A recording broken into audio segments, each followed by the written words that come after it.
হজরত ওমর ইবনুল খাত্তাব রাদিয়াল্লাহু তাআলা আনহু এর জীবনী। পরিচয়।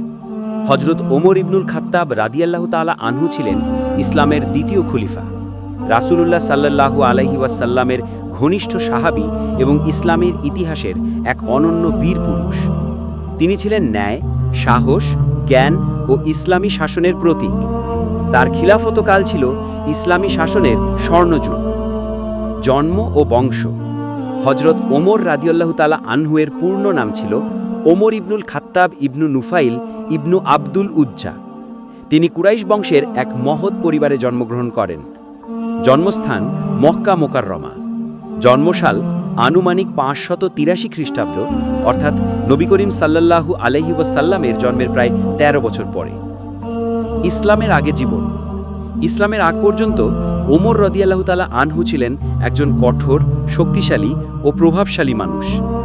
তিনি ছিলেন আরবদের মধ্যে বাগ্মী, সাহসী ও যুদ্ধবিদ্যায় পারদর্শী। ইসলামের প্রথম দিকে তিনি ইসলাম ও মুসলমানদের শত্রু ছিলেন। এমনকি একদিন নবী সাল্লাল্লাহু আলাইহি ওয়াসাল্লামকে হত্যা করার উদ্দেশ্যে বেরিয়েছিলেন। ইসলামে প্রবেশ। যখন তিনি নবী সাল্লাল্লাহু আলাইহি ওয়াসাল্লামকে হত্যা করার উদ্দেশ্যে যাচ্ছিলেন, পথে তাকে বলা হলো, তোমার বোন ও বোনের স্বামী ইসলাম গ্রহণ করেছে। তিনি রাগে গিয়ে তাদের ঘরে প্রবেশ করেন এবং তাদের কুরআন তিলাওয়াত করতে শোনেন। তখন তার হৃদয়ে আলো জ্বলে ওঠে। তিনি কুরআনের কিছু আয়াত শুনে কেঁদে ফেলেন এবং বলেন, এই বাণী সত্য, এ আল্লাহর বাণী। এরপর তিনি নবী করিম সাল্লাল্লাহু আলাইহি ওয়াসাল্লামের কাছে গিয়ে ইসলাম গ্রহণ করেন। মক্কার মুমিনরা তখন এত জোরে তাকবীর বলেছিল যে চারিদিক কেঁপে উঠেছিল। ইসলামের জন্য ত্যাগ ও অবদান। হজরত ওমর রাদিয়াল্লাহু তাআলা আনহু ইসলামে প্রবেশের পর মুসলমানদের শক্তি দ্বিগুণ হয়ে যায়।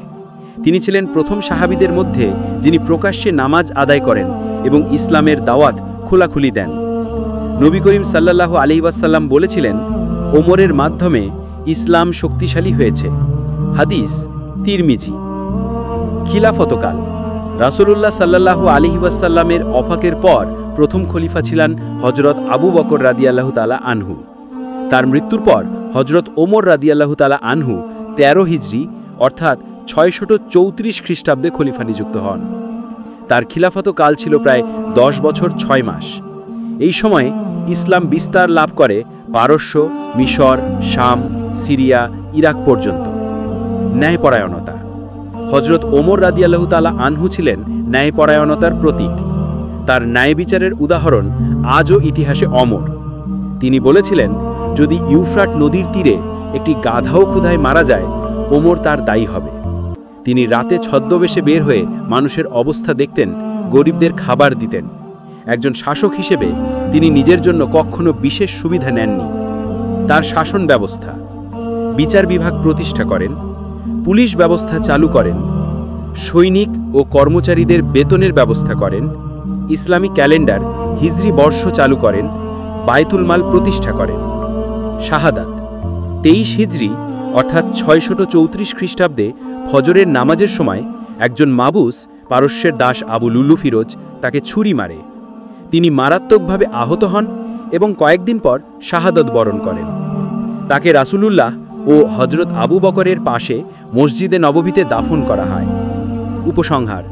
হজরত ওমর রাদিয়াল্লাহু তাআলা আনহু এর জীবন এক শিক্ষণীয় ও অনুপ্রেরণামূলক অধ্যায়। তিনি ছিলেন এক সত্যনিষ্ঠ, আল্লাহভীরু, সাহসী এবং জনগণের সেবক খলিফা। তার জীবন থেকে আমরা শিখি, ন্যায়, ত্যাগ, আল্লাহভীতি ও মানুষের কল্যাণে নিজেকে উৎসর্গ করাই প্রকৃত নেতৃত্ব।